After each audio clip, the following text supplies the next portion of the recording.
morning, viewers. Today we are going to explore a brilliant poem by the English poet Ted Hughes, and the name of the poem is The Laburnum Top.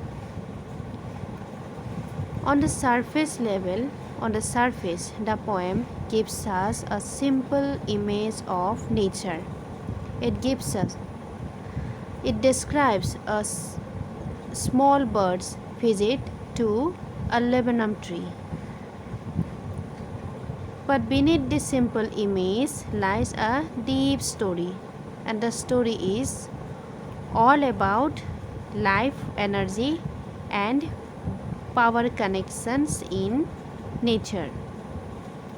So, let us break this down step by step in order to understand how the poet creates this vivid world, how the poet describes this vivid world through his poetic words. Let's begin. So, the poem's name is The Laburnum Top. The poem itself is divided into 3 stanzas. The first stanza describes the complete silence of the tree. The poet begins with the line, "The laburnum top is silent, quite still. In the afternoon, yellow September sunlight, a few leaves yellowing, all its seeds fallen." So, in the very first line, the poet makes it clear that the top of the laburnum tree is completely silent. It is completely quiet. The tree is standing in complete quietness. There is no movement on the branches. It is the month of September, autumn season. Therefore, the sunlight, the rays of the sun is yellow. Even as it is the month of September, therefore, some of the leaves of the tree has become yellow. They are about to fall, and all its seeds had already fallen. Look how repeatedly the poet uses the color yellow in this poem. Here he talks about the yellow sunlight, the yellow leaves, the yellow flowers, right? Because the color yellow represents what? The color yellow represents lifelessness, near death. At the same time, it also symbolizes what? Beauty, right? The poet Ted Hughes says, there is no doubt that the tree itself is beautiful, yet it is silent. And this silent here is representing near death. This particular dying tree is now waiting for a sparkle of life, right? And hopefully that sparkle finally arrives in the form of a goldfinch bird. Therefore, the poet writes, till the goldfinch comes with a twisting chip, a suddenness, a startlement at a branch end. So, the poet here tries to say that before the arrival of the goldfinch bird, the whole scenario of the tree was completely different, right? It was not moving, as if it is dead. The tree was completely in a silent state, but as soon as the bird arrives, it brings with it full of life. It brings with it movements. With its twisting chip, with its abrupt movement, the branches of the tree begins to move, as if the tree branches are dancing along with the each steps of the chirping bird. The poet here describes the arrival of the bird using certain words such as twisting chip, suddenness, and a startlement. The movement of the bird is very swift, very abrupt, very fast, energetic. Therefore, the poet in the next line compares it with the movement of a lizard. He writes, therefore he writes, sleek as a lizard and alert and abrupt. The lizards, right? The lizards' movement is very unpredictable. Their movement is very fast, very smooth. We cannot predict the movement of the lizard. So is the goldfinch bird. Like the lizard, the goldfinch bird is also very alert, very abrupt. What is the meaning of abrupt? Abrupt means swiftness, fast, right? With this abruptness, the bird enters the thick branches of the tree, of the laburnum tree. Therefore, the poet writes, she enters, the bird, the mother bird, enters the thickness and the machine starts up. Now, what is the machine? Here, the poet uses this as an industrial metaphor. Machine is an industrial metaphor. Here, the machine is representing the chicks. As the mother bird brings food to her chicks, like a machine, the chicks starts up from their sleep. Seeing their mother, they begins to move their wings. They begins to flap their wings.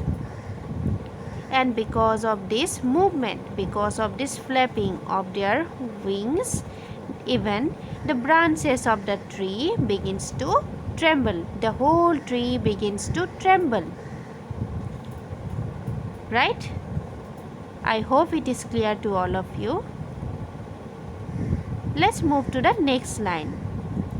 It is the engine of her family. Here the word engine is representing the bird. The bird is very much alike to an engine. Now, what is an engine? An engine starts a machine, right? An engine starts up a machine. Like an engine, the bird starts up the life of the whole surrounding. Because of her arrival, the chicks wakes up from their sleep, begins to flap their wings, begins to flap their hands, and because of this, the whole tree begins to tremble. So, it brings movement to that inanimate tree. Because of the bird's arrival, the whole tree becomes alive. Then the poet writes, she strokes it full, then flirts out to a branch end. Here, strokes means feeding. She feeds her chicks until they are completely full, and then she, after feeding them, the bird flirts out to a branch end. Now, here look at this word flirt. is not indicating any kind of romance here, right? It is not indicating romance, rather it is indicating the swift movement of the bird, right? It is here showing the swift movement, the first movement, the energetic movement of the bird.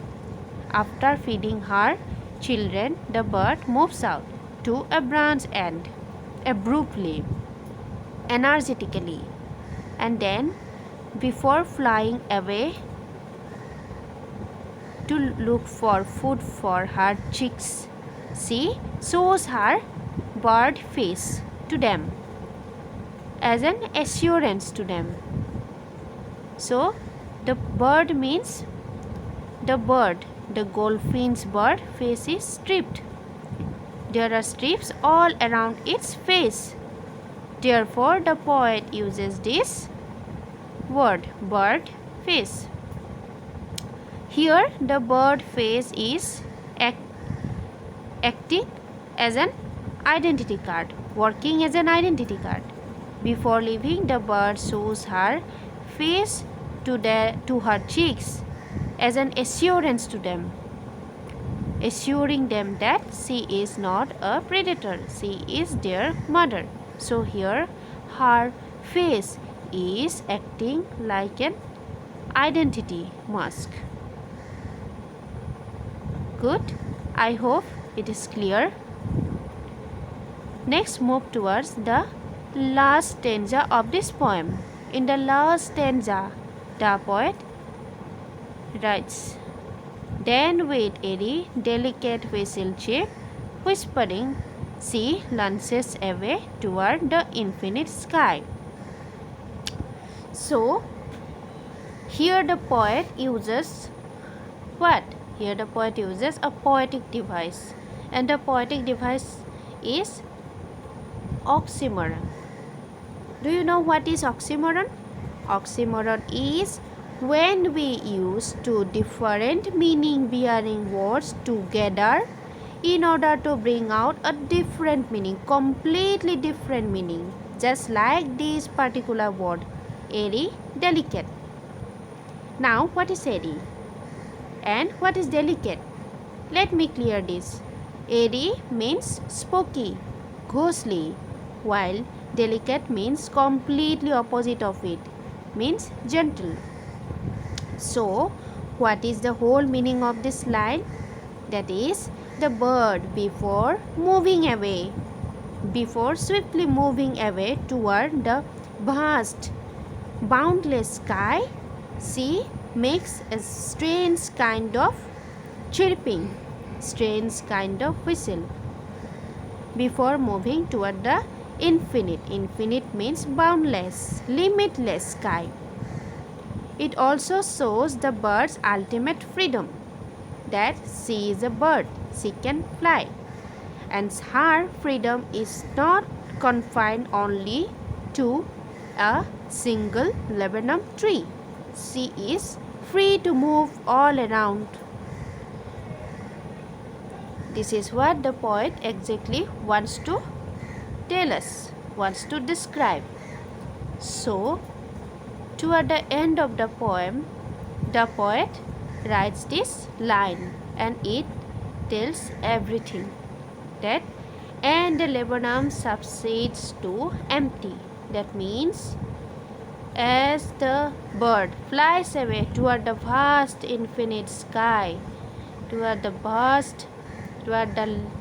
limitless sky, the laburnum tree again becomes completely silent, completely quiet.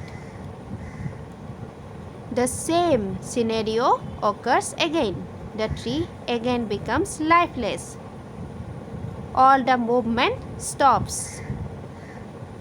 Again, all the movement of the tree stops, comes to an end, as if the whole liveliness of the tree is completely, whole movement of the tree is completely depending upon that small little goldfinch bird.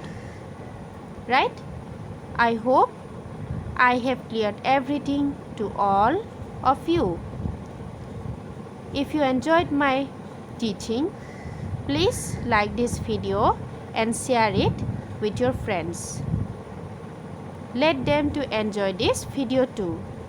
Thank you for watching my video. Thank you for once again.